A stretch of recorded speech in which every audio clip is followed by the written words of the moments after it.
Tatanda at lilipas din ako, ngunit mayroong awitin iiwanan. Iiwan pala.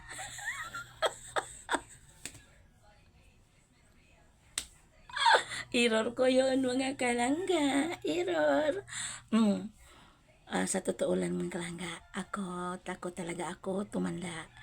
Noong nag-edad ako ng mga 16, gusto ko lang talaga maging 24 lang ako kasi ayaw ko ayaw ko yung mamatay na mangulubot. So, ngayon hindi na talaga, hindi na mapigilan. Kaya tanggapin ko na to.